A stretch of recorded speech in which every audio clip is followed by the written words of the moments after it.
Car ఖరాబైంది. కేంద్రంలో రాబోయేది కాంగ్రెస్ ప్రభుత్వమే.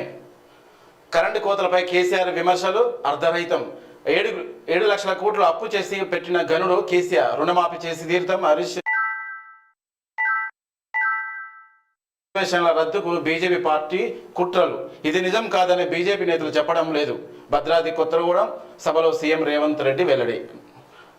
అన్నా కరెంటు కోతలపై 7 లక్షల కోట్లు ఇది అన్నీ చెప్పకూడదు. ఆర్ఎస్ఎస్ విధానాలు, మాటికి రిజర్వేషన్ల రద్దు ఇలాంటివి ఎట్లా అవుతాయి? రిజర్వేషన్ల రద్దు అంటే అప్కి వారు 400 బార్ 400 మంది ఎంపీలు ఉన్నా కానీ ఈ రిజర్వేషన్లు చేయాలంటే అందులో ఎస్సీ ఎస్టీ బీసీ మైనారిటీ వాళ్ళు సుమారు 200 మంది ఎంపీలు ఉంటారు. వాళ్ళందరూ ఒప్పుకుంటారా?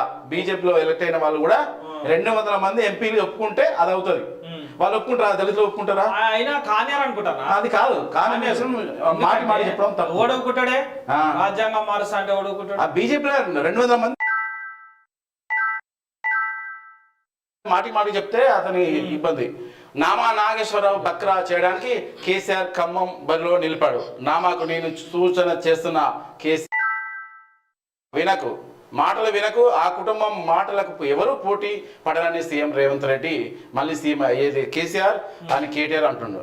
కేటీఆర్ కారు చనిపోయి కార్ఖానాకు పోలేదు. కారు ఖరాబ్ అయింది, ఇక రాదు. ప్రశ్నించే గొంతును పార్లమెంటుకు పంపుదాం. తెలంగాణ బీసీలలో రాజకీయ చైతన్యం రావాలి. బీసీలు ఐకమత్యంగా లేకుండా భవిష్యత్తు లేదు. సంబంధ వర్గాల ప్రజలు కాసానికి మద్దతు పలకాలి. కాసాని గెలుపు బీసీ ప్రజల సమైక్యతను సూచి బీఆర్ఎస్ యువ నాయకులు కాసాని వీరేష్ ముదిరాజ్ ఈసారైనా గెలుస్తాడు.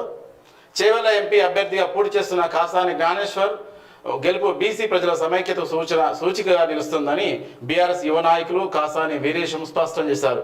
జ్ఞానేశ్వర్కు ఓటు వేసి అత్యధిక మెజారిటీతో గెలిపించాలని కోరుతూ ఆయన పరిగి నియోజకవర్గం బీసీ సంఘాల నాయకులు ఏర్పాటు చేసిన సమావేశంలో ముఖ్య అతిథిగా పాల్గొన్నారు. బీసీలకు ముఖ్యంగా బహుజన ప్రజానీకానికి రాజ్యాధికారం దక్కాలంటే బీసీలందరూ ఐకమత్యంతో ఉండాల్సిన అవసరం ఎంతైనా ఉందని ఆయన పేర్కొన్నారు. ఏవైనా పార్టీలు ఏవైనా బహుజన వదని తగ్గేనా నెగ్గేనా రవిప్రకాష్ కి సంబంధించినటువంటి వార్త. ఇక TV9 అంటేనే రవిప్రకాష్. అవును, వార్తా ప్రపంచము, వార్తలు అంటేనే రవిప్రకాష్. అవును, వాస్తవం.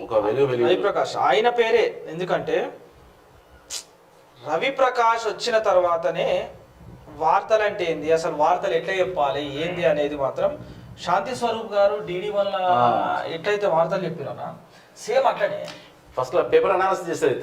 పేపర్ అనాలిసిస్ ఫస్ట్ ఇక్కడి నుంచి వచ్చింది. నిజంగా నేను TV9 లో చేసినప్పుడు ఇక మాకు బాస్, మేము TV9 లో చేసినప్పుడు మాకు బాస్ ఎప్పుడు కానీ గురువులను మర్చిపోతాం. మా బాసు TV9 లో మేము చేసినప్పుడు మా బాసు తెలంగాణలో జాతీయ పార్టీల హవా అంటూ సంచలనం రేపుతున్న రవిప్రకాష్ సర్వే రిపోర్ట్. బీఆర్ఎస్ కు ఒక్క సీటు కూడా దక్కదంటున్న రవిప్రకాష్. తెలుగు రాష్ట్రాల్లో ఎన్నికల సర్వేలతో నేరుగా రంగంలోకి. తెలుగు మీడియా రంగంలో రవిప్రకాష్ అంటేనే ఒక బ్రాండ్. ఇది మా సర్వే అంటూ ఆత్మవిశ్వాసంతో ప్రకటన. తలకిందులు అయితే తిప్పలు తప్పవంటున్న నేటిజన్లు. అయితే RTV ద్వారా ఇప్పుడు నిజంగా RTV ద్వారా ఇప్పుడు జరగబోతున్న MP ఎలక్షన్ల విషయంలో మాత్రం నేరుగా ఆయననే మాట్లాడుతూ ఏం జరగబోతుంది ఏంది అనే సర్వే ద్వారా ఎన్ని సీట్లు ఏ పార్టీకి రాబోతున్నాయి, ఎక్కడ ఏది గెలవబోతుంది, ఏ క్యాండిడేట్ గెలవబోతున్నాడు, ఏడ డమ్మీ అయిపోయింది ఎవరు, డమ్మీ క్యాండిడేట్లని ఎవరిని నిలబెట్టారు అనేది కూడా ఆయన కూడా చెప్పడం జరుగుతుంది. మనం చెప్తున్నాం, ఆయన కూడా అదే చెప్తున్నాడు. బీఆర్ఎస్ ఒక్క సీటు కూడా రాదని కన్ఫర్మ్ చెప్తున్నాడు. ఎందుకంటే ఎంతున్నా కానీ ఒక మీడియా గొంతును నొక్కే ప్రయత్నం చేసిందని